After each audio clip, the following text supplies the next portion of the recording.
last bit at the end. He would admit to being impatient. Naruto did not like it when he was annoyed by those weaker than himself who just wouldn't give up, a trait he had gained within the 3 weeks of training as he came more and more into his demonic heritage. As a demon, he not only had a lot more pride than he did as a human, he was also quite a bit more arrogant. A trait that was very common among demons, especially newer ones like him. It was not a particularly good trait, even if a part of it was warrant given Naruto's power. I'm not that easy to dispose of, fool. You are turning out to be very interesting prey. Bellowed by Akko. And you're proving to be an extremely annoying little shit, relatively speaking of course, Naruto said. Silly fool. As reward for your battle prowess, I'm inviting you into my lair, a room of hell. Declared Byako. So, you have a room of hell while living in hell? Asked Naruto, scratching the back of his head. His annoyance forgotten and replaced with confusion. How does that make sense? Shrugging the question off. It wasn't like Byako was going to answer anyways. Naruto made his way to and then through a large iron double door that lead to rocky tunnel. The tunnel ended at a massive cavern, where the bottom of said cavern was filled with lava and had several small stone platforms shooting up out of the lava littered the room. In the center of it all was Byako. Well, isn't this a cute little setup? Naruto commented as he looked around the cavern. However, I think you're missing the damned souls that one would find in hell. And where is the boat that's supposed to ferry the souls of the damned? And isn't there supposed to be a Cerberus guarding the gates of hell? You, my friend, obviously don't know what hell is supposed to be like at all if you think this pale imitation compares to hell. Byako let out a booming laugh. You've got some guts, brat. So how shall we do this? Wanna try and come at me or do you want me to come to you? Either way is fine with me. Naruto rolled his eyes, as if that didn't just scream deception, right there. Well, it's not like anything you can do will hurt me anyways. Alright, kitty cat, let's rock. Naruto leapt into the air, flinging 2 black Yuki discs at Byako that sailed through the air with a loud buzzing noise. Byako didn't seem worried however as he clasped his throat with both hands, and started the beginning of what appeared to be another stone-shattering roar. However, a surge of energy pulsed around his body and he fired a green energy blast laced with black lightning from his mouth. The blast smashed into the energy discs and vaporized them. Naruto was forced to quickly jump to another platform, as the one he landed on was also destroyed by the blast. The thing that got Naruto's attention was the platform wasn't just destroyed, it disintegrated. You like it? Asked Byako with a smirk. That's my Tiger Scream blast, it turns everything it touches into a pile of ashes. It's not bad, Naruto admitted. But it's still pathetic. What? Byako roared in anger. Yeah, that was a pussy blast, Naruto said. He grinned as he held up his hand and more energy began to coalesce into his hand. Though I suppose I shouldn't expect much from a pussycat like you. Let me show you how a real demon uses his Yuki. Naruto fired a ball of black and red energy from his hand. The ball was smaller than the last one he had sent, with a diameter of only 3 inches, it looked a lot more compressed than his energy ball. It crackled with energy, the discharge of which tore up several of the pillars it passed as it flew over towards the large cat. It was too fast for Byako to dodge, and not for lack of trying, as even he had reason to fear the amount of energy that attack was emitting. The ball of compressed Yuki smashed right into his face. The results were near instantaneous as the ball of energy exploded, crackling with red power that looked almost like a surge of electricity being discharged into the air. Byako's body fell down with a heavy thud, its entire head missing and the flesh at the edge of the wound blackening from having been burnt so badly. Naruto sniffed and quickly plugged his nose as the smell of burnt flesh hit him. Now that's just rancid. Great, I think I'm gonna vomit. Birth of the new Demon King. Byako has fallen master. I know, Seryu. It appears our intruder is far more troublesome than we had first expected. That may be true, but Byako's battle edge has weakened since we took up residence here. We can no longer sit back and let that child take the starting action. Very well, Master Suzaku. I will ensure that he does not survive the encounter with me. I have much faith in your abilities, Seryu.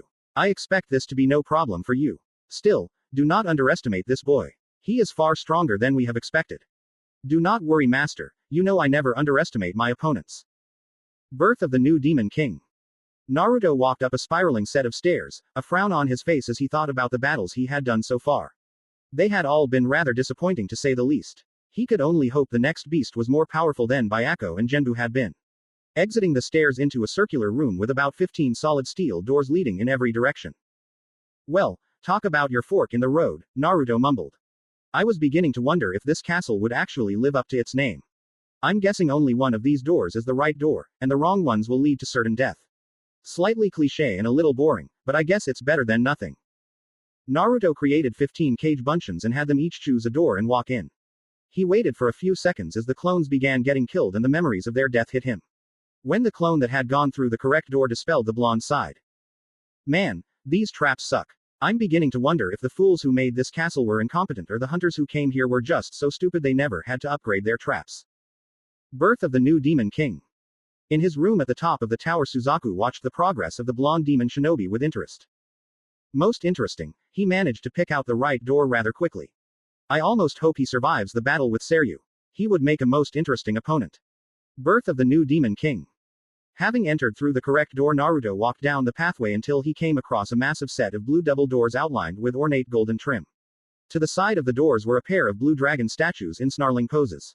Naruto was not very impressed. I hope this isn't meant to be intimidating. If so, then these people obviously need to get out more often. Naruto blinked in surprise as the door began to slowly creak open.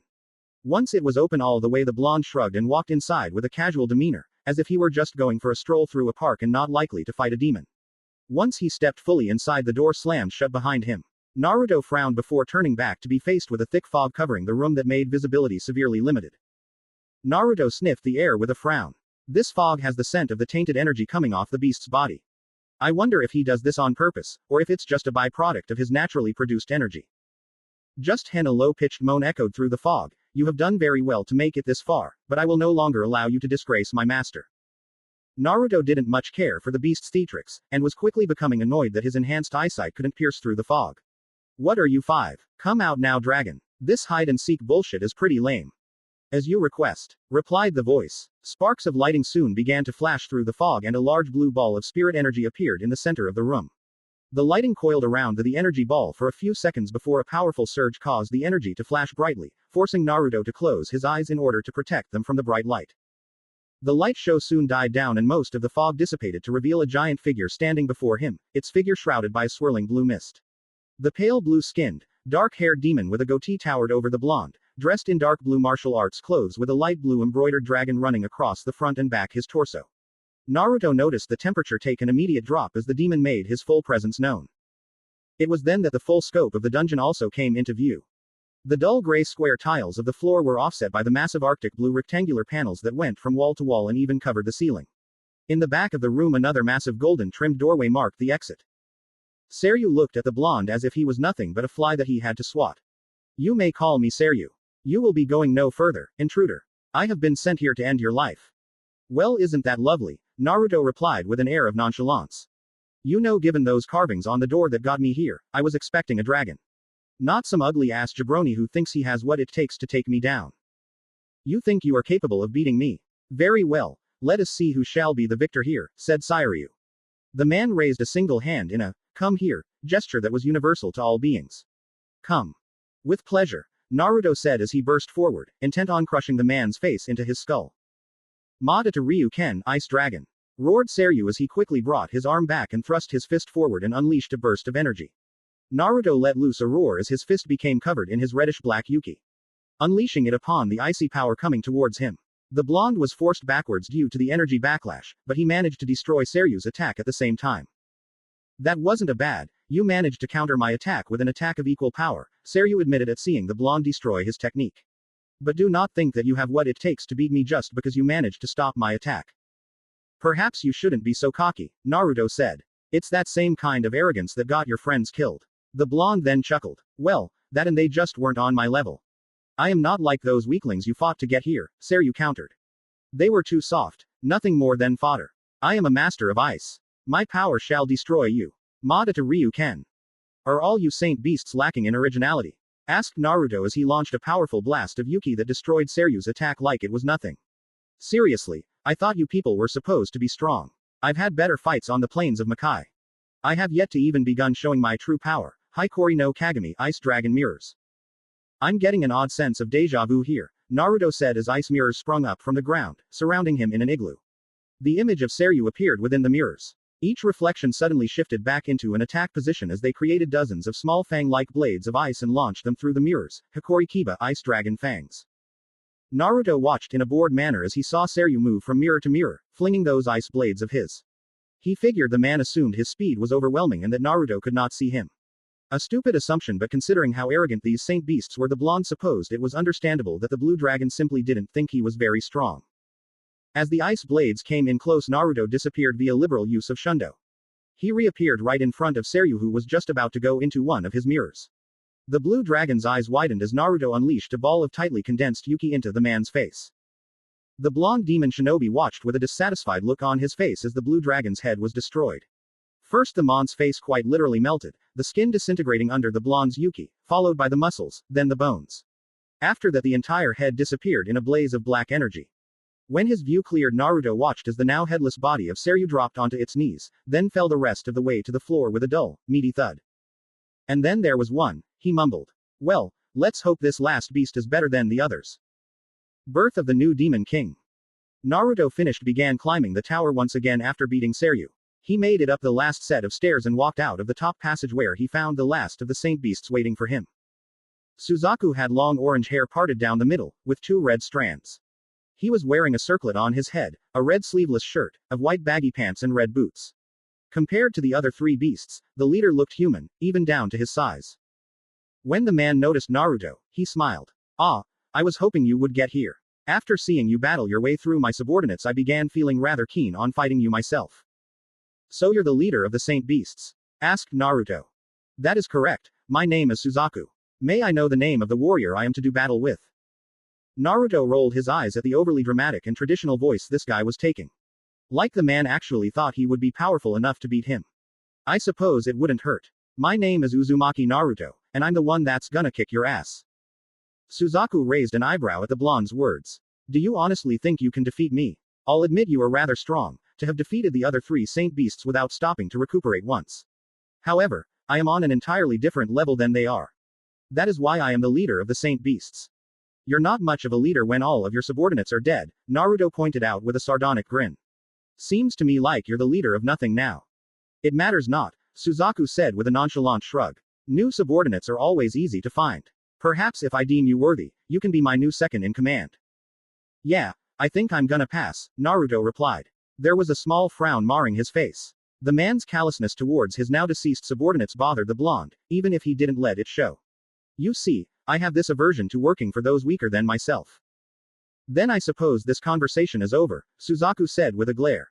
It's time for you to die. He did not give Naruto a chance to make a return comment as he dashed forward. He was much faster than Naruto thought he would be, though not enough that the blonde couldn't keep up with him. The pair soon began trading blows as they closed the distance between each other.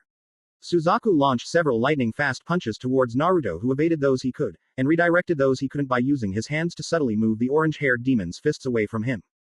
Suzaku took a single step back, before snapping his right leg up in a heel kick that would have caught Naruto in the chest, had the blonde not managed to twist his torso out of the way. In retaliation, the heir of Ryzen tried to grab the extended leg so he could break it at the joints, but his opponent proved much faster than expected and snapped his leg back before launching it in another kick, this time towards Naruto's face. Leaning back ever so slightly, the foot missed Naruto's face by mere millimeters. He could actually feel the man's foot gracing his nose. And, though he couldn't be sure, the blonde was almost positive that the top layer of his epidermis. As Naruto came back up, he de-iced that he had enough of getting attacked and it was time to take the fight to Suzaku. The blonde started of light, launching a series of lightning-quick punches that were more designed towards feeling his opponent out, rather than actually doing any damage. He was not all that surprised when he saw Suzaku keeping pace, though it was clear to Naruto that it was only just. Though that could also be because Suzaku wasn't using Yuki to strengthen and enhance his body, which confused Naruto. However, he figured that Yuki manipulation simply wasn't the orange-haired man's specialty. Naruto had to admit to being impressed by the man's speed. While his punches were not that powerful, his speed was very impressive, and his reaction times were superb. Had the blonde not worked almost solely on speed and strength for his first week in Makai, then Suzaku would have actually been faster than him by a good margin. Thankfully, Naruto had worked on his speed, almost to the exclusion of everything else when it came to his physical performance. So he still had a speed advantage, even if it was slight. And he could always use Shundo if he needed a boost in speed. You're pretty good, Suzaku said with a smirk as the two disengaged their battle. It's been a while since I've fought an opponent capable of keeping up with me. Let's see how you do against my strongest attack. Lightning began covering Suzaku's hand as he charged towards the blonde once again. Enkoku Raijin Ken, Storm of Torment. Naruto leapt away to dodge the incoming attack. He opened his mouth, about to comment on the patheticness of Suzaku's attack, only to grunt in pain as he fell to his knees. Gritting his teeth, the blonde felt the excess lightning strike him and sent jolts of pain through his nervous system. What the hell? I know I dodged him. So how did he hit me? Suzaku smirked at seeing the blonde get shocked by his attack. I'm impressed that you're still alive after that. No one else has ever survived my Enkoku Raijin Ken before. However, one more hit like that and you'll be finished. Naruto snorted as he stood up. While the attack had certainly stung like a bitch, it was nothing he couldn't handle. Even now he could feel his body healing up from the attack on his nerves. Well, aren't you just full of yourself? Alright, let's see you do that again. With pleasure, Suzaku charged towards Naruto again. This time the blonde paid attention to the attack as the orange-haired demon threw his lightning-covered fist at him. Enkoku Raijin Ken. Once again Naruto dodged the attack, and once again he got shocked. He grit his teeth for a moment as he analyzed the attack. I see, so even if you don't hit me you can still hurt me with that lightning of yours, the blonde said from where he was crouched, sparks of lightning coursing over him. A few electric discharges strung the ground around Naruto, breaking off chips of the floor and creating small cracks along the stone tile. That's right, Suzaku said with a smirk. You may be able to dodge my punches, but you can't dodge lightning. The streaks will attack the nearest person I'm fighting, and seeing as you're the only here that makes you the only target for them. Suzaku came at Naruto again, his fist once more covered in lightning. Enkoku Raijin Ken. This time Naruto didn't even bother to dodge as the orange-haired demon's lightning-covered fist hit him in the center of the chest. Rather than feel elation at hitting the blonde, Suzaku frowned as he felt something off. His eyes widened in surprise when the blonde disappeared in a puff of smoke and was replaced with a log. What is this? Karawimi replacement technique, the ultimate escape jutsu, Naruto said from behind the last saint beast. Suzaku's eyes widened as he turned, and he was just in time to jump back as Naruto gave the spot he had been seconds previously a heel drop. The ground cracked under the power behind Naruto's attack, with small fissures and spider webs spreading out from the small crater that had formed. The blonde smirked. I don't need to dodge or even block your attack when I can just replace myself. And where did you get the log? Asked Suzaku, curious about the technique's application. Naruto shrugged. I don't know, I don't question where the log comes from. I just know that should I ever be in need, the log will heed my call and offer me its protection. For I am a child of the log. The blonde's answer didn't seem to satisfy Suzaku, who sneered at him. Whatever, I don't care about some stupid log. It's time to kick this up a notch. Enkoku yo ro jin, prism of 7. Suzaku took a crouched stance and began to charge his Yuki. Naruto watched on in interest, raising an eyebrow when the orange-haired demon began to multiply, 2 at a time, until there were a total of 7 Suzakus. Since you can just replace yourself with something whenever I hit you, I'll just make sure there are 7 of me to ensure that once you do that switching log ability of yours one of me will get you. Clones. Hey, I can do that too. Kage Bunshin no Jutsu. What sort of trickery is this? Asked Suzaku, who gaped at seeing 7 Narutos now standing before him. This is my cloning technique, Naruto said with a grin. Face it, there is nothing that you can do that I can't do better. He saw the man's face twitching in both shock and outrage. Oh, how he loved taunting his opponents until they became sloppy. Suzaku sneered, we'll see about that. Roku Goku Enkoku Reiko Ha, Prism of Storm Torment. Lightning began crackling in the hands of the 7 Suzakus, sparking brighter and brighter as the leader of the Saint Beasts began to gather more and more power. When the amount of lightning being generated seemed to reach a plateau, it began to morph and change shape. The lightning in the left hand of the Suzakus took on the shape of a bow, while the left looked like some kind of bolt or an arrow. It wasn't hard for Naruto to figure out what the man was going to use them for. His theory proved correct when all 7 Suzakus cocked their arrows on the bows and took aim at him. As the lightning arrows flew towards him, Naruto remained where he was as he thought up a plan to defeat the technique. Let's see, those arrows likely have the same ability as his Enkoku Raijin Ken, meaning even if I dodge I'll still get hurt by the lightning they let off. I could Kawari me, but where's the fun in that? He thought out a few different scenarios before coming up with a plan that was simple, but one he thought would be effective. Naruto began charging much more Yuki into his hands than he had the entire time he had been in Mei's castle. He crossed his arms in cross guard, as red and black sparks of energy began flying off of him. When the lightning arrows were less than a meter away from him, the blonde demon shinobi threw his hands out wide and unleashed a powerful wave of energy that engulfed the arrows, which dispersed under the intensity of Naruto's attack. If you want to actually hurt me, you're going to have to do better than that, Naruto said with a grin. Suzaku's eyes went wide at seeing his attack defeated so easily. However, his surprise soon gave way to a fierce glare as he looked at Naruto with rage. You want more power? Fine. Try this on for size. Suzaku dispelled his 7 copies, which were more or less useless now that he knew his opponent could create copies of himself as well. As the copies returned to his body, Suzaku's power began to pulse and he was restored to perfect health. He raised his arm towards the ceiling and another bolt of lightning shot down from the thunderstorm and enveloped him, raised his energy level even higher than before. An intense aura of yellow lightning now coursed around his body. Can you see it now? Asked Suzaku with a smirk. Can you finally see how outclassed you are? However, when Suzaku looked at his opponent, he face faulted at seeing the blonde picking at his ear and not even paying attention to him. Are you listening to me? Naruto took his pinky out of his ear and flicked the small amount of ear wax off his finger. Nope, sorry, your rambling was just so boring I couldn't pay attention. Maybe if you were a little more original I would, but as you are now. Suzaku grit his teeth. That does it. I've had it up to here with you. It's time for you to die. Suzaku shot forward, his speed having increased to the point where it looked like he had blurred out of existence. He appeared right before Naruto with a large smirk, and sent a powerful punch to the blonde's face, expecting the demon shinobi to get sent flying. What he got was Naruto's head turning ever so slightly. Eyes widening in surprise, Suzaku began launching assault after assault on the blonde Uzumaki. He kicked, punched, kneed, elbowed and even gave the blonde a powerful headbutt. However, none of the attacks did any damage, and Naruto just stood there, looking at Suzaku with an impassive expression. Are you done? Asked Naruto, his face blank as he looked at the shocked demon in front of him. Because if so, then it's my turn. Before Suzaku knew what he was sent flying backwards with a jaw-shattering punch to the face. As his body flew parallel to the ground, Naruto appeared behind him and waited for just the right second to act. The blonde kicked him in the back of the head, and due to the fact that he had been flying parallel to the ground, Suzaku was sent flying up towards the ceiling. Once again, the blonde demon shinobi appeared in front of the orange-haired demon, standing on the ceiling in a crouched position. His feet were spread apart and his left fist was cocked back. He began channeling massive amounts of energy into his hand, causing red and black lightning to crackle into existence. This is the end, Naruto shouted as he threw his fist at Suzaku. The punch connected to the other man's face, and there was a single moment in which time seemed to stand still. It quickly began again as a large explosion of demonic Yuki blew out of Naruto's fist. Suzaku didn't even have time to scream in pain as the energy washed over him. Of course, Naruto being Naruto ended up overdoing his attack, and the Yuki continued on unabated. It crashed through the tower, destroying floor after floor as it plowed towards the ground. When it hit the first story, the entire castle maze shook, right before a large explosion overtook it. Birth of the new Demon King. On the outside, Kyuubi stood where she had first shown Naruto the maze castle, where she watched the entire structure collapse. It was an odd sight. First, the very top of the castle fell in onto the second. This was followed by the second falling onto the third part of the castle, which was followed by the fourth, and so on. The buttresses all fell away as the stone structure broke apart. It was like watching a stack of cards toppling to the ground.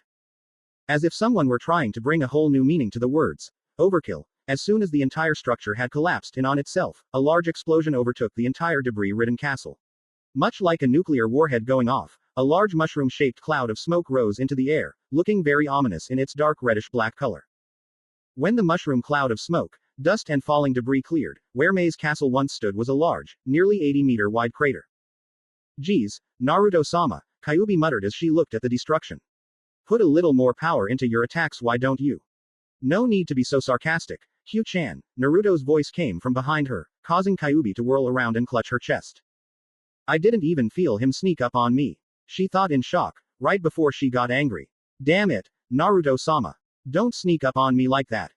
Sorry, Naruto said with a smile. He walked over to her and before the vixen could say anything else he placed his mouth over hers. Kyuubi's eyes slowly fluttered closed as she leaned into the kiss. Her arms slid themselves around the blonde's neck as she pressed her body closer to his, ensuring that there was no space between them. She could feel her body respond to his as he deepened the kiss. It felt like she was on fire. Her nipples were hardened nubs and she couldn't help but moan when they rubbed against Naruto's chest through the fabric of her kimono. She could feel her sex getting wet, the spot between her legs blazing like a furnace to match her aroused state. Naruto-sama, Kyuubi moaned as Naruto pulled out of the kiss, only to attack her neck. He kissed up and down her swan-like neck, before stopping just a little below her right ear when she produced a loud moan. His mouth latched onto her neck more forcefully as he began to suck and bite that area. He would have smirked as he heard Kyuubi's cries of pleasure getting louder had he not at his mouth currently occupied. As it was he settled for bringing the redhead to utter bliss with his ministrations. He took his mouth off only after he was satisfied by the shiny red love bite he had left on her tender and flawless skin. You promised me a kiss after I completed your final test, Naruto whispered in her ear, his voice taking on a husky growl. Kyuubi shivered at that tone. The dominating and sexual overtones were almost too much to bear. She knew that it would only take him another push or two before she jumped the blonde right there. That is true, she got out before another moan escaped her throat. This one caused by Naruto cupping and fondling her tight, firm and shapely rear. But that was only if you impressed me. Oh, Naruto said as he halted his suckling, which had reached her collarbone by now. He played with the neckline of her kimono, which was slightly off kilter from him moving it aside so he could continue to work her over. And did I no impress you, Hugh-chan?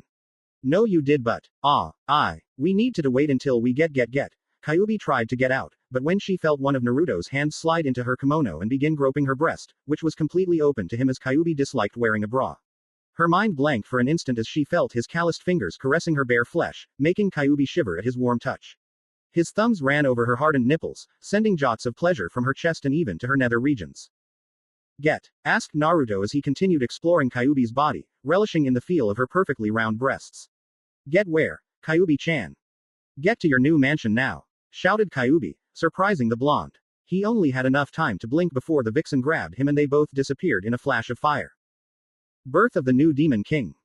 The next morning the pair woke up feeling content and sated from their activities the other night. They both decided to have breakfast in bed, as Naruto created several clones to cook for them. Contrary to popular belief, Naruto could cook, and cook well. When he had first gotten his apartment, Sarutobi had actually hired someone to help teach the blonde how to cook, paying them what would amount to a D-rank mission. The only reason Naruto ate ramen was because it was fast, cheap, and tasted good. And when you're charged with extra taxes that triple the amount you need to pay when buying necessities, you don't really think about things like how healthy the food is, or how fashionable the clothes you buy are. While his clones were down in the kitchen making food, Naruto was resting his back against the headboard of the bed. Kyubi was laying on her side, snuggled deeply in his chest and purring contentedly as the blonde demon shinobi ran his hands along her side. So this is where you used to live? Asked Naruto as he looked around the room. Now that his lust was sated and Kyubi was no longer trying to jump him, he took a good look around the stately room. It was rather large, with sweeping Corinthian-style columns running along the walls.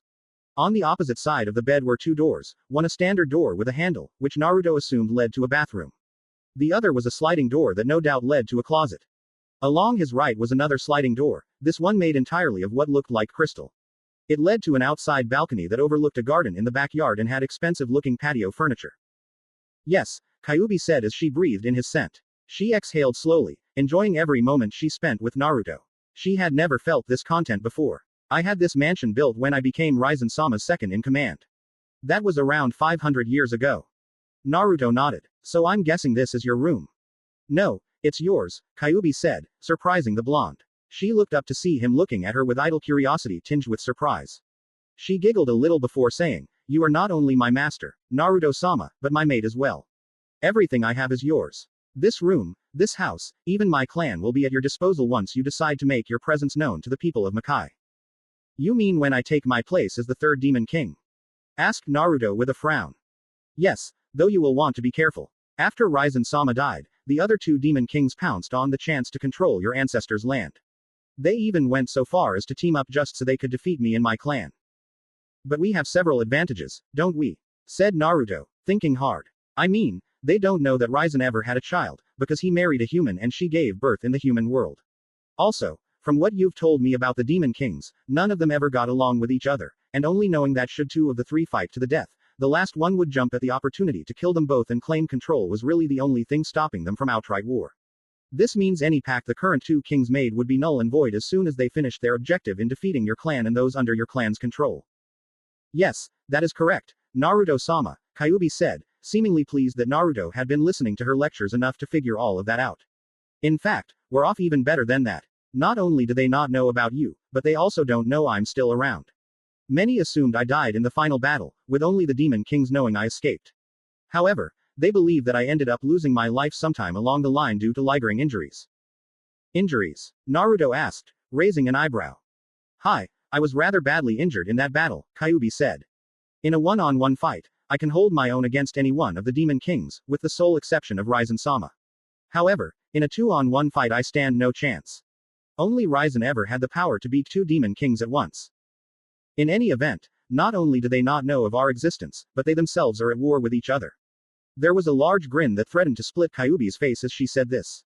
It seems that, after they won and claimed Raizen-sama's territory as their own, the two ended up arguing over who would get what. They are currently having periodic on and off warfare with each other. Which means unless rumor of our existence reaches them, they won't do anything, Naruto concluded. Exactly. Naruto nodded as the door to their room opened and several clones came in with two large trays of food. The blonde grinned at seeing the three large stacks of pancakes on his plate, with a side of bacon and some kind of juice though he couldn't tell what it was. All right, I'm starving. Kyubi watched in amusement as Naruto began scarfing down his food. She grabbed her fork and knife and daintily cut off a piece from one of own pancakes and placed it in her mouth. The pair were silent as they ate. Naruto finished first, having more or less shoved the food down his throat in an effort to satiate his ravenous hunger. When he finished, the blonde sighed and leaned back while placed his arms behind his head. Kyuubi finished a few moments later, and when she did, Naruto decided to ask her the question that had been on his mind. Hey, Q-chan, I was wondering, you've mentioned how you're powerful enough to stand on equal grounds with the two demon kings. So how powerful are you? And how powerful is that in comparison with other demons? Kyuubi set down her utensils and scooted back so she could snuggle with Naruto. I never did go into demonic power levels very much, did I? She asked rhetorically. Well, to start, I'll go into an overview of the different power levels and classes that demons have. The first class amongst demons is E-class. The weakest class of all. Demons of this strength aren't strong or smart, but they are very violent. However, their strength is just above that of a genin level shinobi. D-class is the second to lowest class. Like E-class demons, with a few notable exceptions, they are not very intelligent or exceptionally powerful, but their strength and endurance is superhuman compared to an average shinobi. In fact, these would be around the level of an experienced chunin.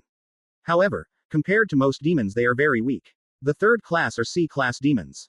This is about average strength for most demons. They're stronger than the E's and D's, but their power pales in comparison to the stronger classes. These demons are very common and are relatively abundant in the demon world. That's the same level of those Saint Beast guys I defeated, right? Asked Naruto. With the exception of Suzaku, who was B-class, yes, Kyuubi said with a nod.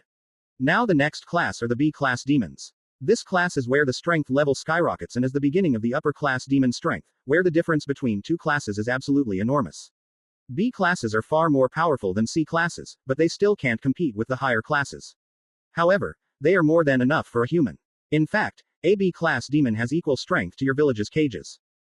So every B class demon is on par with an S rank shinobi? Asked Naruto. Yes. Naruto frowned. How come we haven't had any threats from these demons then? If they were that powerful, I would assume they would love to come into the human world to wreak havoc. They would, Kyuubi admitted. But they don't because of us demon lords. While I lived in Makai for most of my life, the other 8 lords preferred the human world. The other demon lords are very territorial and would kill all demons that they felt enter their domain on sight. Though most of us are sealed now, I suspect that when the demons in Makai learn of this, the human world will have an influx of demons entering it. Anyways, the second to highest class are the A-class demons. These demons are exceptionally powerful, more than capable of destroying a human settlement or killing a 100s rank shinobi without receiving even a scratch. However, compared to the power of ANS class demon, they are very weak, so weak in fact that they are used as mere foot soldiers of the 3 kings. S classes are the highest class, they are the pinnacle of power in the demon world. They are so strong that even a low S class strength can completely devastate a large area. In demon world, they are rare, with only about 20 ever known. It is extremely rare for even a class achieve this level, while a strong A class was noted to start to get close and that would achieve upper S class in less than 2 years. A single S class is strong enough to defeat a horde of 500 upper A classes by themselves with relatively little effort. Now, the demon lords are between lower A and upper S class in strength. Ikibi and the Nibi are both lower A class. Sanbi and Yonbi are middle A, while Gobi is upper A class. Rokubi and Nanabi are lower S class, and Hachibi is middle S class. I myself am upper S class. So then you're on par with Raizen Ojisan, right? Asked Naruto. I mean, he was upper S as well, wasn't he? Kyuubi shook her head. No, in his prime, Raizen-sama was on an entirely different level than anyone else. In fact, while it was never made official, Raizen-sama was so powerful that many demons gave him the classification of SS class, simply because he was so powerful. His power was so great, that he could easily kill 4 or 5 upper S class demons with relative ease. If you want another example of his strength, we can use power levels. I myself hold a power level of 1,560,000, which is slightly above average power for an upper S class demon. In his prime, Raizen-sama had a power level of 4,056,000. It was said that he was so powerful, that if he wanted he could have destroyed the world 7 times over. Naruto took in this information with a nod, not letting on how surprised he was to know that Raizen was so powerful. He had of course realized that Raizen was strong, he would have to be to have Kyuubi respect the man so much. But to think that he was that strong was just unbelievable. What would I be? Right now your power is about 1,600,000, Kyuubi answered. Much of that is sealed off, however, due to you not being able to control your power. At those words, Naruto looked down to see the metal band on his left forearm. It was very beautiful, with an intricate design of the same patterns that made up Raizen's eye tattoo. However, the design itself was used to hide a very powerful set of demonic runes that bound Naruto's power down to a more manageable level. Right now, Kyuubi continued, and the blonde turned his gaze from the wristband to her. With your powers sealed, you only have the strength of an A- class demon, about 450,000. Eventually, we will be able to slowly release your power back to you as you gain better and better control over it. Raizen-sama claimed that you had the power to surpass him. Do you think I can? Asked Naruto. You definitely have an advantage over him, Kyuubi stated. Naruto looked at her in confusion, which the redhead noticed and decided to further explain. What I mean is, Raizen-sama needed to eat humans to keep his strength. When he fell in love and promised to never eat another human, he began losing that strength and withering away. When he died, his strength was only around 1,332,000. She paused for a moment before smiling. You on the other hand are 1/3 human, and thus do not require feasting on humans for sustenance. That means you won't need to eat humans to keep your strength up, or gain any more. Naruto nodded. It was a roundabout way of answering his question, but he got the gist of what she was saying. Since he didn't have to eat humans like most demons did to keep their strength, he didn't have their limitations. All he required to get more powerful was to train and fight. What about you? Asked Naruto as he suddenly realized something. Do you have to eat humans? No, Kyuubi replied with a shake of her head. I'm not like most demons. Aside from the fact that I am a Kitsune, I am also one of 9 lords that received their power from an outside source. Outside source? You mean when you became the Kyuubi, right? Kyuubi nodded. Yes, myself and 8 other lower class demons that had been in the human world at the time were all struck by that power. I gained the most, and therefore was the one who became the Kyuubi. Because we were lower level demons when we received our power, we didn't need to feast on humans to keep it. Our Yuki sustains us indefinitely, though we can eat regular food if we want. Naruto nodded at her answer as a clone came up and took their trays away. He chuckled a bit when he heard it grumble about lazy blonde bastards and lucky ass originals. It was always amusing to hear his clones complain.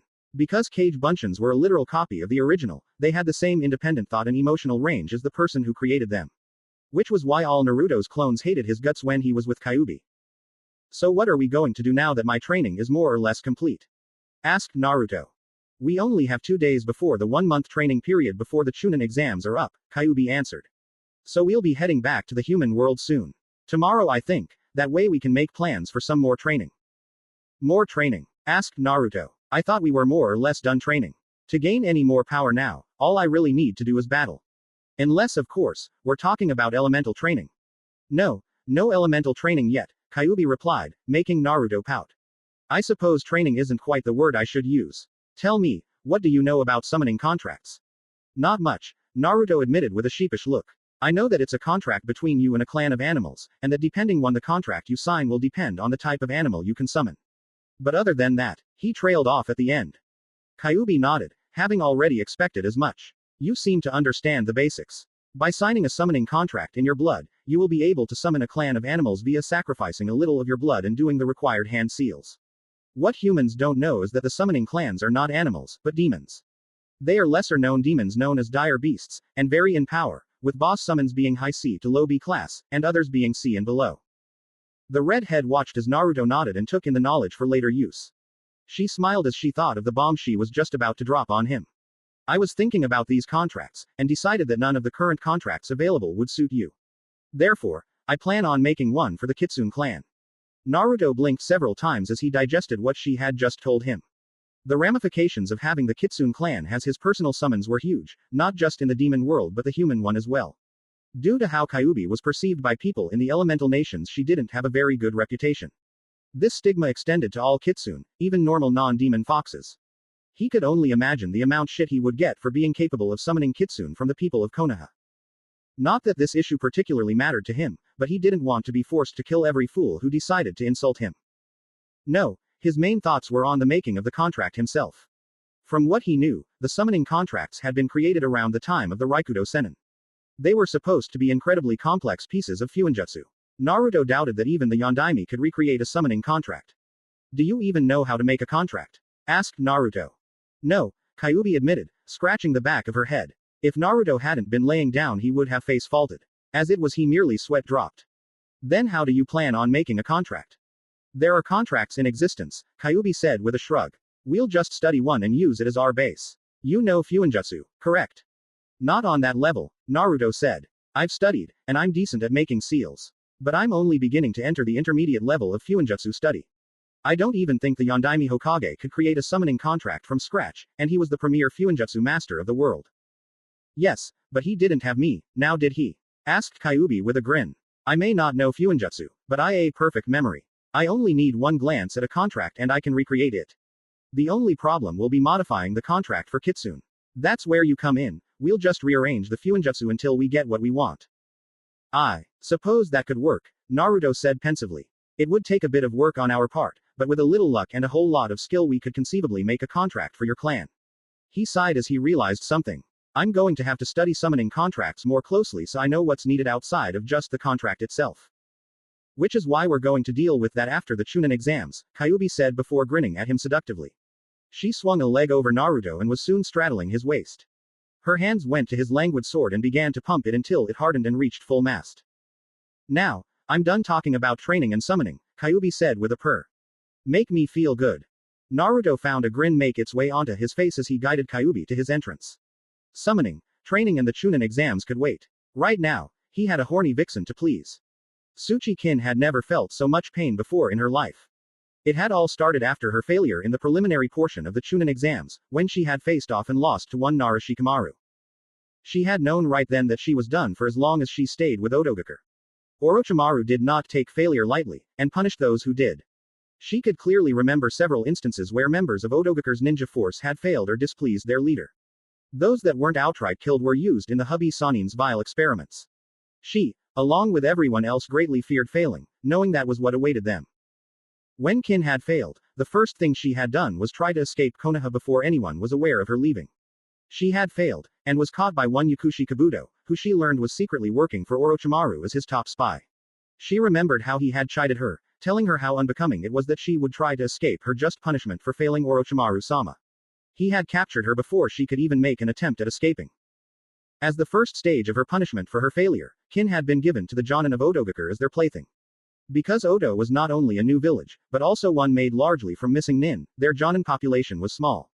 All total there were only about 50 Jonin, with around 40 of them being male. However, 40 Jonin using her in any way they wished was more than enough to cause Kin to suffer untold amounts of pain, agony, and humiliation. When they first started playing with her, she had tried to resist, putting up as much of a struggle as she could. But she was only a genin, and not even that strong of one. Her sensei had never taught her much beyond the basics of genjutsu and taijutsu, and her abilities in hand-to-hand were subpar as it was not her specialty. Kin knew why he didn't teach her much now. It hadn't been difficult to figure out after her failure. She and her teammates had been nothing more than fodder, pawns to be used and disposed of when Orochimaru no longer needed them. Their original purpose, Kabuto had told her, was to be killed by Uchiha Sasuke to test how powerful his cursed seal state was. Since she had survived and not passed the prelims, Orochimaru had decided she was no longer needed. She couldn't tell how many times the Jonin of her village had raped her, using every hole she possessed to please themselves. During the first few hours she could remember how painful it was. Despite being a kunoichi for a village like Oto, she had managed to retain her virginity, which was a surprising feat as most of the older ninja were all missing ninja and had no scruples towards raping their fellow comrades in order to please themselves.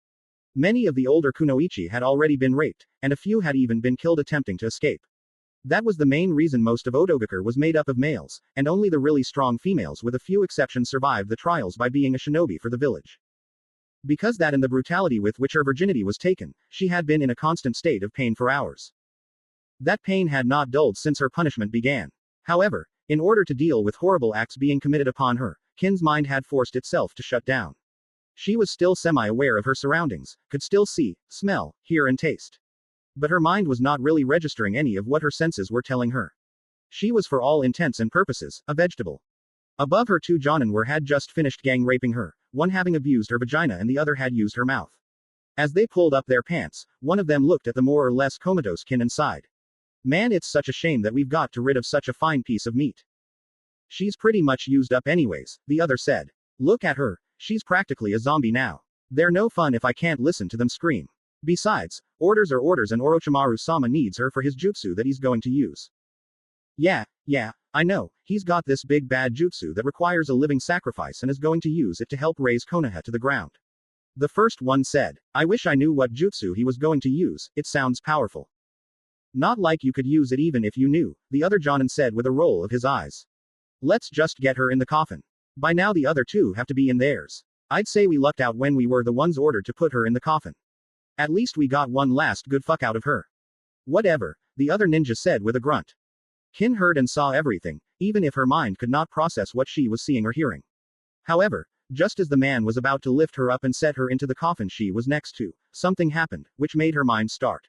Blood splashed against her face and body from the man who had been about to grab her by the ankles. Said ninja was gaping at a hand that could be seen sticking through his chest, clutching his slowly beating heart. With a simple squeeze the heart was crushed, and the man's eyes dimmed before the hand pulled itself out and the jonin fell to the ground. The last thing Kin saw before darkness claimed her, was a head of bright golden hair and two cerulean blue eyes. Birth of the new Demon King. An hour earlier. You sure you don't want to come? Asked Naruto as he looked at Kyuubi who had just finished the ritual to open the portal to the human world. They had decided at the last moment that Naruto would go on ahead to the human world, while Kyuubi would stay in Makai for a few more days, getting in contact with the Kitsune clan so they could know of his existence and Kyuubi's safety, and begin rebuilding their clan. She had told him that she would find him again in about a week's time, something that Naruto didn't really like as he had begun to cherish his time with the vixen. Especially the sex. You and I both know I can't come with you yet, Kyuubi said patiently. Truth be told she didn't really want him to leave her either. Even though they had been running like Kitsune in heat all day yesterday, she still didn't feel it was enough to truly satisfy her. Again, the sex was just that good. I don't know, Naruto said with a smirk. You came plenty of times with me yesterday. Ha ha, Kyuubi laughed in a sarcastic manner. Your juvenile form of comedy is duly noted. Now, you need to leave or you may end up being late for the Chunin exams. Right, and the last thing I want to have to do is pull a Kakashi, Naruto said with a sigh. Somewhere outside of Konoha said one-eyed Cyclops sneezed loudly. He wiped his masked nose for a moment, hoping the person talking about him was Jiraiya talking about making him a character in the man's new book. He shrugged a moment later before getting back to teaching Sasuke. At least you have a better excuse than he does, Kyuubi replied with a grin.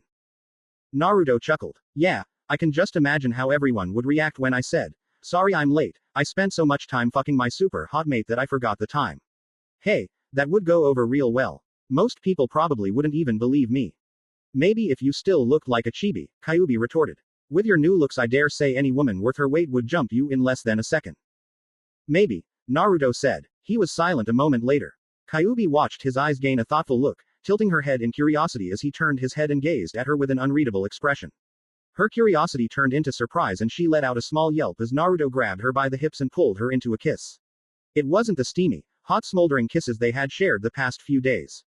This one was soft, tender, and seemed to carry enough emotions that Kyuubi felt her toes curl and her knees grow weak. When the kiss ended, Naruto hugged her tightly.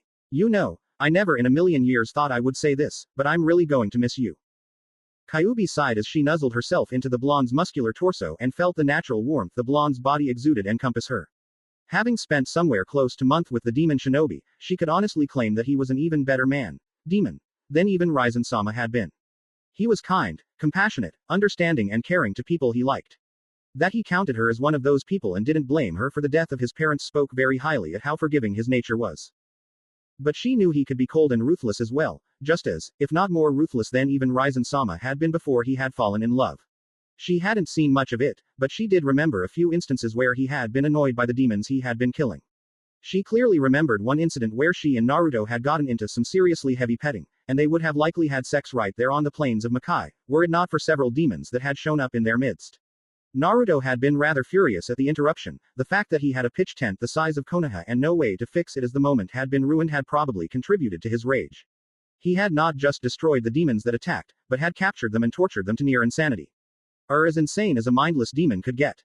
If Naruto would do that to someone who annoyed him for interrupting his playtime with her, what would he do when someone seriously pissed him off? The thought sent pleasurable chills up Kyuubi's spine.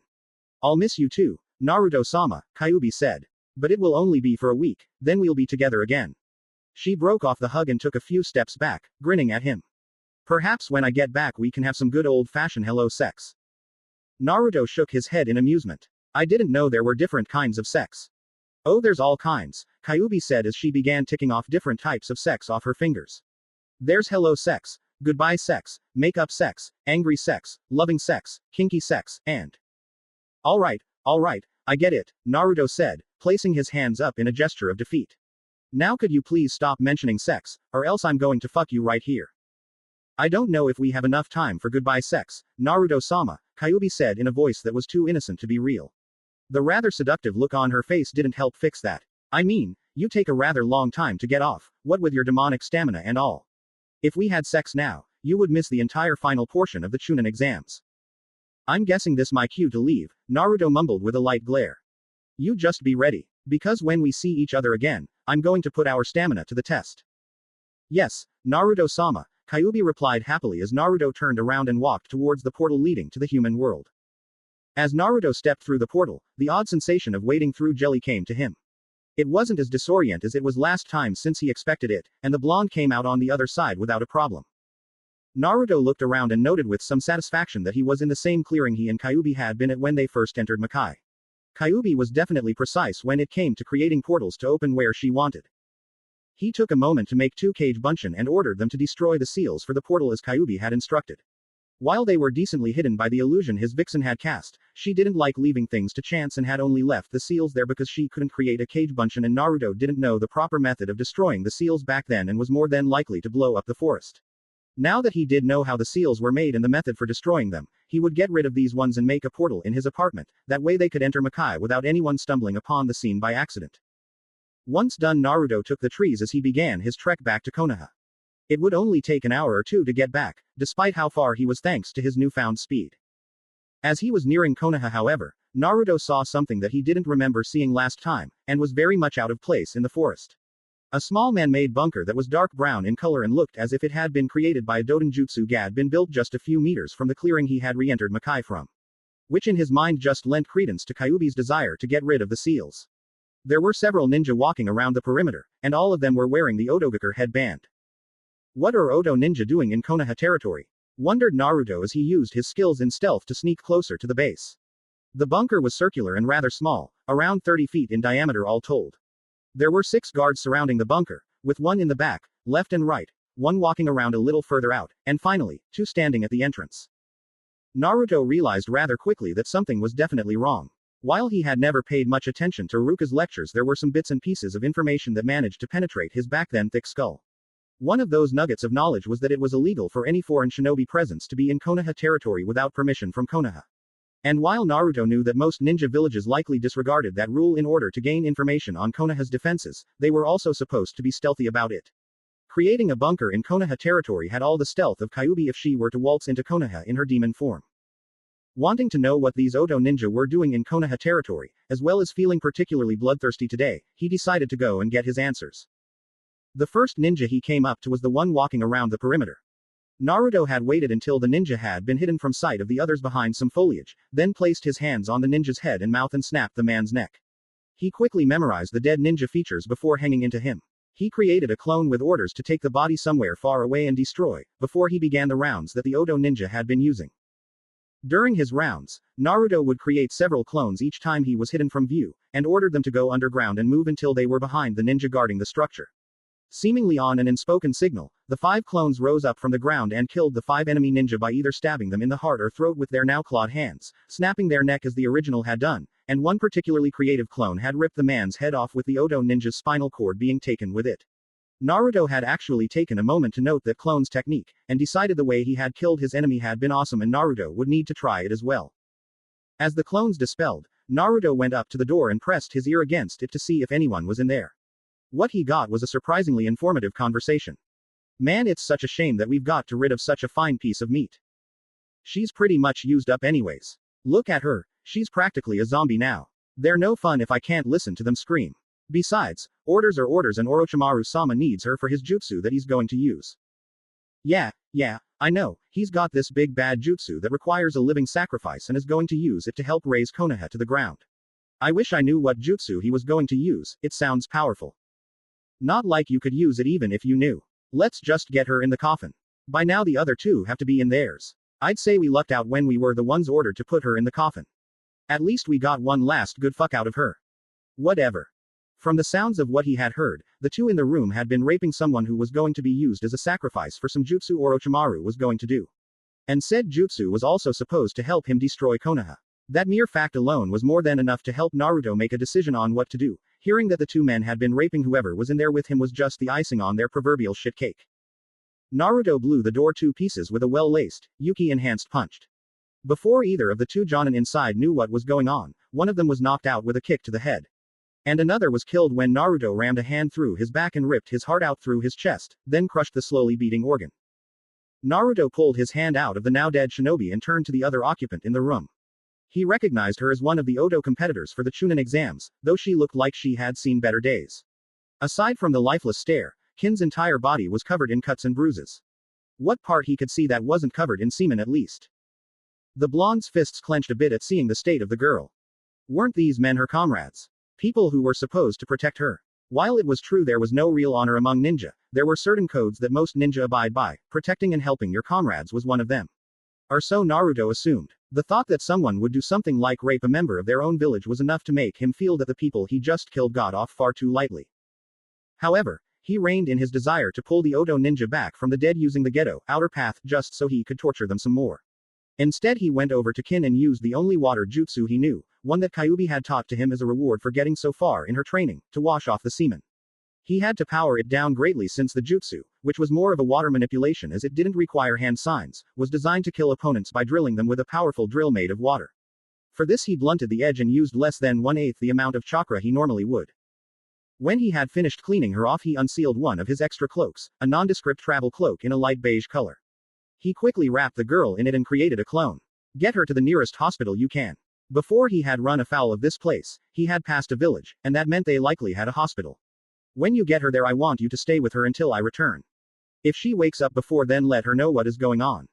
Got it. He knew that his clone already knew what had wanted, but for some reason felt about giving it an order. Hi, Oyabunt boss, the Cage Bunshin replied before scooping Kin into his arms and taking off. Naruto watched the clone leave before going over to the unconscious Jonin. After tying him up with some rope Naruto found lying around, the blonde demon shinobi woke him up with a kick. The man's eyes snapped open with a start and he let out a yelp as Naruto kicked him in the ribs a second time. The man looked around for a moment, before they found Naruto and then he felt like soiling himself. The blonde had released some of his yuki, enough to change his basic form into something fierce. His hands were now clawed and his fangs had lengthened. There was a dark red and black aura surrounding Naruto as his yuki came out of him in waves. But the very worst thing were the eyes. A silver ripple-like pattern over the eyes, with a cerulean blue pupil and sclera.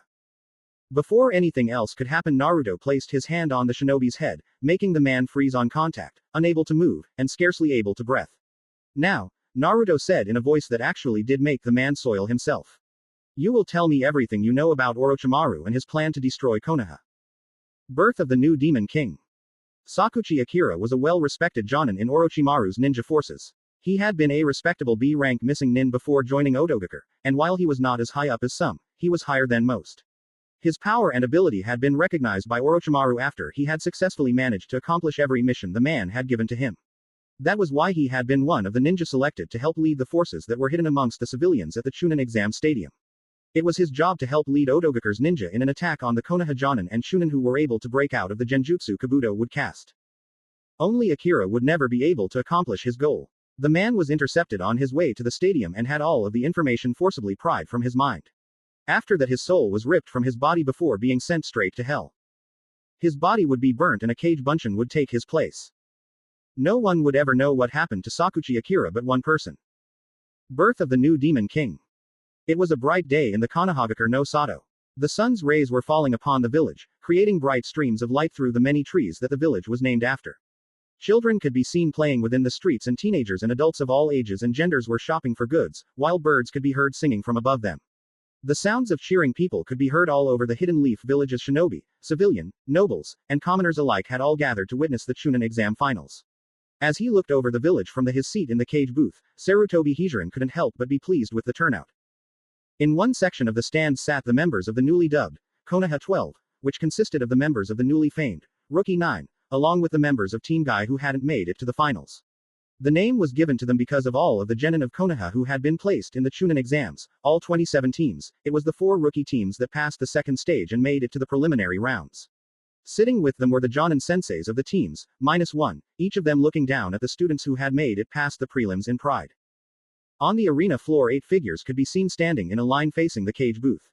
7 of those figures were the genin who were about to compete in their matches: Aburame Shino, Hyuga Neji, Nara Shikamaru, Uchiha Sasuke, Sabaku no Gaara, Sabaku no Tamari and Sabaku no Konkuro, with the last member being the Jonin proctoring this match. The proctor, Shiranui Genma, had dark brown hair reaching to his neck, and brown eyes. He was wearing his forehead protector like a bandana, and the standard Jonin outfit of dark blue pants and a long-sleeve blue shirt with his Jonin flak jacket over it. Sarutobi frowned as he saw that they were missing 3 ninja, Kinuta Dosu, Uchiha Sasuke and Uzumaki Naruto. He knew that Dosu was dead, his corpse having been found by his Anbu just last night, and Uchiha Sasuke was with Kakashi, so it was a given that he would either make it at the last minute or turn up late. However, that Naruto was not standing down there was worrying. He knew the blonde would never miss a chance like this. Sarutobi couldn't help but wonder if something had happened to him. Sir, there is still no sign of Uchiha Sasuke, but we have a few squads searching for him, said a Junin before he leaned over to whisper into his cage's ear. Sir, do you think it's possible Orochimaru may have already gotten to the boy? Questioned the man. The Sandame didn't let his subordinate know what he was thinking. With several decades of ninja experience, he had learned the art of keeping his face emotionless. However, the thought that Orochimaru may already have gotten his hands on Sasuke was worrying. The boy had been with Kakashi, and while Sarutobi planned on having words with how the man had taken up favoritism with his squad, the Sharingan-toting Jonin was still one of his best shinobi. Before he could reply to the Jonin's words, however, he caught sight of a pair of white and blue robes out of the corner of his eye. Upon seeing them, he turned to greet the arriving Kazekage. Kazekage Dono, you must be tired from the long journey, he greeted cordially. Not at all, the man replied in his calm manner as he sat down. Though it's a good thing the exams were held here this time. While you are still young, the trip may have been too much for you, Hokage-sama. Perhaps it's time you choose a 5th. Sarutobi gave a hearty laugh, and waved the man's comments off. Please don't treat me like an old man. The fire in me still burns as strongly as it did 20 years ago. I've still got a few more years left before needing to find a successor. It seems we have 2 missing, said the Kazekage upon taking his seat, eyes roving over to the field. Yes, it seems as if young Sasuke and Naruto have not shown up. As things stand, I may have to disqualify them. However, they both have until the exams start to present themselves, so we will wait and see, said Sarutobi. As if summoned by his words, a very familiar voice spoke up behind him. You know, it's impolite to speak about someone who's right here. Everyone, from the Jonin guards to the 2 cages, jumped and spun around in surprise. There standing before them was none other than Naruto, and he had changed his look. It was only slightly different from the battle outfit he had been wearing in Makai. He had discarded his vest, making his extremely defined and muscular torso visible for all to see. But he still had his haori, shin and forearm guards, boots, skin-tight black pants, and fingerless gloves. He had also added a pair of sleek-looking sunglasses to his attire. This was so he didn't have to continuously use chakra to keep up the illusion over his eyes to hide his Rinnegan. He was also wearing the katana and wakizashi that had been on the mantle in his and Kyuubi's mansion. They were both sheathed on the left side of his waist, with only the handles being seen as they were hidden within his haori.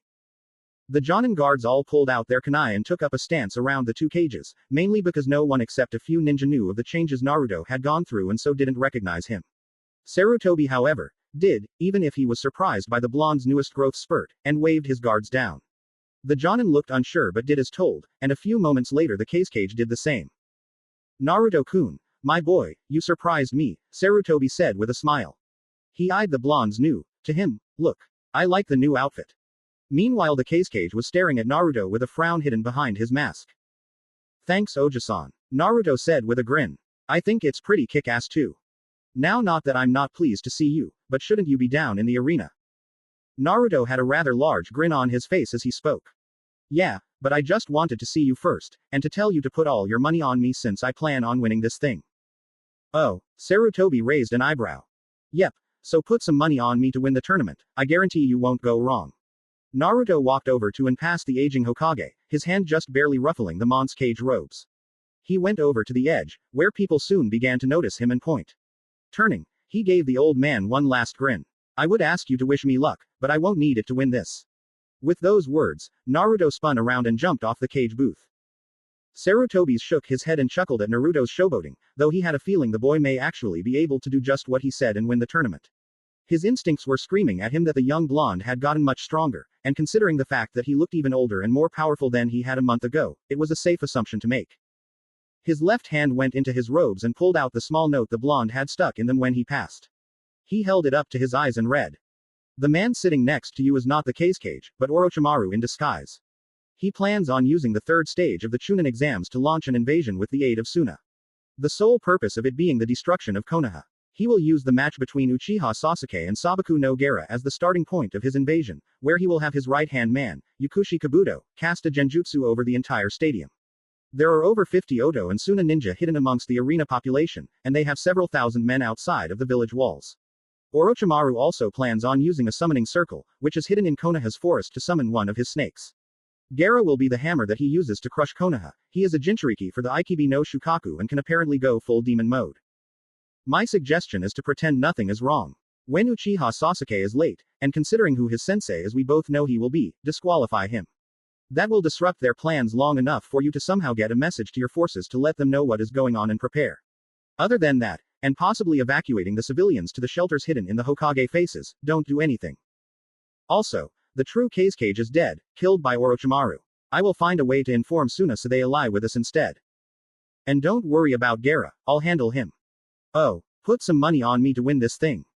It was a credit to the skill and experience Sarutobi had as a ninja and Kage that his face hadn't so much as twitched while reading Naruto's message, though on the inside his mind was going 100 miles a minute. The first thing he wondered was whether or not these words were true. And if so, how would he prove them? The second thing he was curious about was if it was true. Then how had Naruto found out about it? After thinking about the letter, Sarutobi realized there was too much coincidences for this not to be true. Orochimaru had shown himself during the preliminaries. Sarutobi knew his former student would never do such a thing without a good reason, and just showing up to mark Uchiha Sasuke would not be a good enough reason for him. No, the destruction of Konoha made much more sense. And even if that wasn't true, it never hurt to be prepared. He used a minor application of fire chakra to burn the message, an act which caught the attention of the Kazekage. What was that letter? Hokage-sama. Oh, just Naruto-kun telling me how much I should put on him to win, Sarutobi said lightly. He seems rather confident, the Kazekage replied. However, I doubt he could defeat Gaara, or even your own Uchiha Sasuke in battle. Sarutobi said, eyeing the man out of the corner of his eyes. Perhaps, but Naruto-kun has always been full of surprises. Now then, I believe it is time for me to begin the Chunin exams. Birth of the new Demon King. Naruto as he jumped off the cage booth, falling towards the ground face down. At the last second he flipped himself around, landing in a crouch as the earth under him buckled and cracked. He stood up and walked over to the other genin with a grin. Most of the genin were looking at him with a combination of shock and surprise. Well, Kankuro was looking at him in shock and surprise. Shino and Gaara were looking at him with their normal emotionless expressions, though Gaara's was tinged with a mixture of bloodlust and apprehension, an odd combination if there ever was one, and Shino's face was so hidden it was hard to even see his face. Shikamaru looked at him like he was the most troublesome thing in the world, and Naruto knew that was probably exactly what he was thinking too. Neji just had a sneer on his face. The thing that surprised him, and was in truth not so much of a surprise, were the looks he was receiving from the two females. Ino was currently staring at his chest, her face had a tinge of pink to it and her mouth was parted. She was also drooling. Naruto had trouble keeping the shiver that threatened to ruin his new badass persona he was trying to create. He knew that Ino was a fangirl. All throughout the academy she had been just as bad as Sakura in her stalking, fangirlish tendencies when it came to Naruto's male teammate. The last thing he wanted was for her to become his fangirl. She just didn't have the figure he was looking for in a woman. Tamari was also looking at him, though she was much more discreet than the other blonde. However, Naruto could still see the light pink hue that ran across her cheeks. It was clear that she took her training more seriously, and cared about her professional image, but was not above admiring someone she thought was attractive. Naruto could appreciate her desire to be a kunoichi first and a woman second, at least when it mattered. As Naruto walked towards the group, he decided that since Tamari was looking at him, turnabout was fair play. She hadn't changed her outfit since he had last seen her. Tamari's blonde hair was still gathered into 4 ponytails. Her outfit still consisted of a single light purple-colored, off-the-shoulders garment that extended to halfway down her thighs, with a scarlet sash tied around her waist. In addition to incorporating fishnet worn over her shoulders and legs, specifically on her right calf and her left thigh, she also wore her headband around her neck. It was also hard not to notice the young teenage girl's budding assets, which were visible beneath her clothes. She was a few years older than him, and he could see that she was growing rather well. Her chest was not large, likely around a mid-C cup, but considering she was still young and had yet to get out of puberty she was rather impressive. Her body was lithe and toned, letting him know that she took care to keep herself in shape. With a narrow waist that tapered off into flared hips and strong-looking, toned thighs. She was a nice combination of strength and feminine beauty. She didn't have Kyuubi's perfection, nor the redhead's near-overpowering sexuality, which oftentimes drove Naruto insane, in a good way. But there was something to be said about Temari's more simple beauty. It seemed she noticed him admiring her, because she took a moment to look away from his body and meet his eyes. He smirked, letting her know that he knew she was looking at him, causing her to turn away. The action just caused his smirk to widen. I apologize if I'm a little late, Naruto said to Genma as he reached speaking distance. I was outside of Konoha and it took longer than I expected to get back. You're not late, Genma said. Actually, you're right on time. Get in line so we can start this thing. Right, Naruto chuckled. He made it to the line, finding a spot between Shikamaru and Shino. He looked at the two on either side and asked, "You two ready for this?" Yes, I prepared myself beforehand and feel confident of my chances in getting promoted to Chunin, Shino replied with his standard monotone voice. Naruto was impressed, that was the most he had ever heard the boy say in a single sentence. Usually Shino preferred giving one-word answers. This whole thing is too troublesome for me to even think about preparing for, Shikamaru said with a groan. It was clear to everyone that he would rather be watching clouds than standing there waiting to fight for a chance at getting a promotion, where if he did he would have even less time to watch clouds. Hey, think of it this way, Naruto started. At least it will keep your mother off your back for a little while longer. That's true, Shikamaru said. Damn, troublesome woman. Naruto snickered at his fellow Konoha Genin's muttered last words. He thought about saying something about how the lazy Nara's mom wouldn't appreciate her son saying bad things about her, but before he could open his mouth Sarutobi began his opening speech. Thank you for coming. I would like to welcome you all to Konoha's Chunin selection exams. We will now begin the main tournament between the 9 participants who made it through the preliminaries. Alright you guys, take a look. This is the lineup for the main matches. Shiranui Genma held up a sheet of paper with the matches shown on it. As you can see there will be 5 matches for the first round, with the winner of match 4 fighting Yamanaka Ino. Hey wait, exclaimed Ino in a rather loud voice. Naruto winced. While her voice wasn't as loud and nail-on chalkboard sounding as Sakura's, she was still very loud. What happened to the guy the first was supposed to fight? He was disqualified, said Genma. Naruto narrowed his eyes at the hesitation when he said disqualified. That tone meant Dosu was likely dead. Could Orochimaru have killed him for that jutsu-kin was going to be used in? Naruto wondered, before shaking his head. No, that would have alerted the Hokage that something was up, and it doesn't seem like his style to be so careless when planning an invasion. Now then, the same rules from the preliminaries apply here. This basically means there are none. Matches will be fought one-on-one until someone dies, is knocked unconscious, or admits defeat. However, if at any time I deem that a fight is over I'll step in and end the match, is that understood? When no spoke Genma nodded, satisfied. Good. Now will Uzumaki Naruto and Hyuga Neji please step forward. All other contestants go to the fighter's booth. Birth of the new Demon King. Whoa, check it out, said a ninja with long, spiky black hair and dark eyes. Hagane Katetsu was a Chunin-level shinobi and one of the judges for the Chunin exams. He was wearing a bandage over his nose and had a light-colored marking on his chin. His outfit consisted of the standard attire of a Konoha shinobi complete with forehead protector and flak jacket. I didn't get to see the prelims, but it seems the rumors were true. That kid is ripped. I wonder if that's why he always wore those obnoxious jumpsuits. Whatever, built or not there's no way he can win against the Hyuga kid, said his partner, another Chunin with brown hair and dark eyes. Kamizuki Izumo had his hair combed down on the way so that it was covering his right eye. He was wearing his forehead protector like a bandana along with the standard Konoha shinobi outfit which went all the way up to his chin in a flak jacket. I mean, he was the dead last in his class, and Hyuga Neji was last year's Rookie of the Year. Yeah, it's too bad. I kind of like the kid. Just a little below the two Chunin were Hinata and Kiba, both of whom had heard the Chunin examiner's words. Hey, don't listen to them, Hinata-chan, said Kiba in a reassuring tone. There's no way Naruto could lose. I mean, he kicked my ass like I was a mere academy student. His defeat at the hands of the blonde demon shinobi had shown Kiba that he had been slacking off all this time. During the 1-month period before the preliminaries, Kiba had taken to training with his mother, Inuzuka Sume, the matriarch of his clan, and his sister, Hana, in their clan techniques. Why you're right, Kiba-kun, Hinata stammered. I need to think positively. Naruto K-kun will win. She still wasn't sure about Naruto anymore. That power he had used scared her worse than Gaara. But, he had defended her from Neji, so the least she could do was support him. There ya go. Now let's watch Naruto kick your cousin's ass. Birth of the new Demon King. Man, who would have thought Naruto of all people would be in the final stages of the Chunin exams? Asuma said as he took a slow drag of his cigarette, blowing out a small ring of smoke a few seconds later. The surprises never cease. Kurenai wrinkled her nose as the smoke wafted over to her.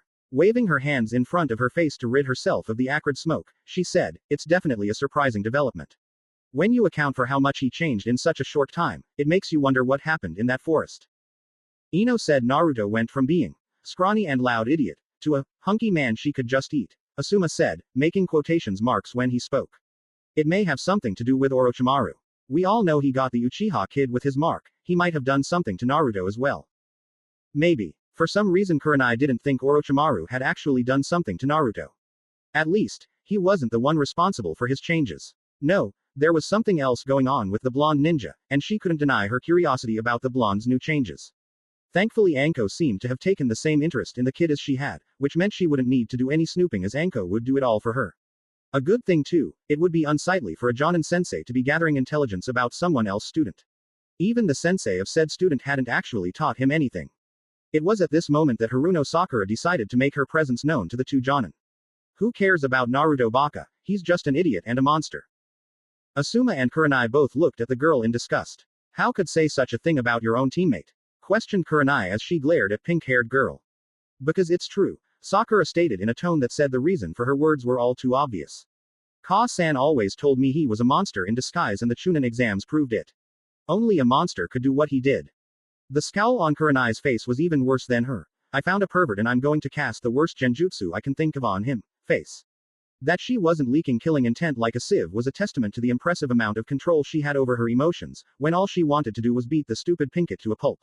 It was girls like Sakura that gave all kunoichi a bad name. It was fortunate for Quenrai that someone decided to put the girl in her place before she did. A kunai sailed towards the pinkett from behind, slicing straight through her cheek and making the girl let out a loud yelp of both surprise and pain. Before she could bring her hand to her now bleeding skin, Anko appeared behind her with another kunai resting against the girl's throat. You know it's cunt-sucking little bitches like you that give us true kunoichi a bad name, said the perplet as she traced the edge of her kunai along the younger girl's throat, drawing blood. Sakura began shivering as Anko began pouring killing intent at the girl. I bet if the Uchiha had accomplished even half of what that Gaki did in the prelims, you'd be coming all over the place and proclaiming his greatness.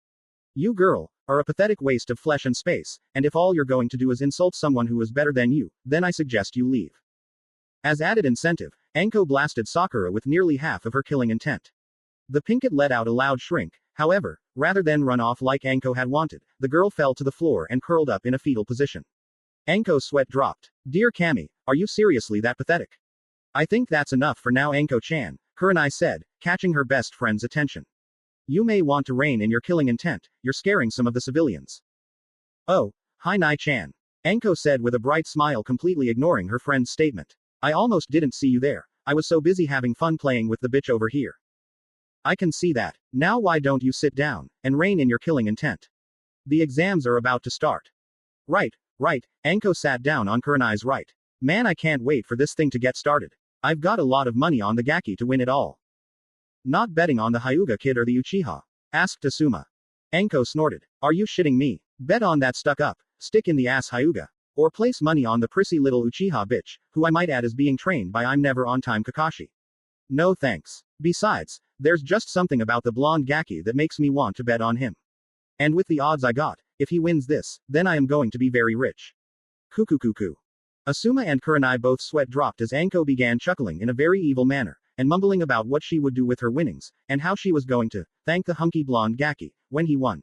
Some of what was said disturbed Kurenai.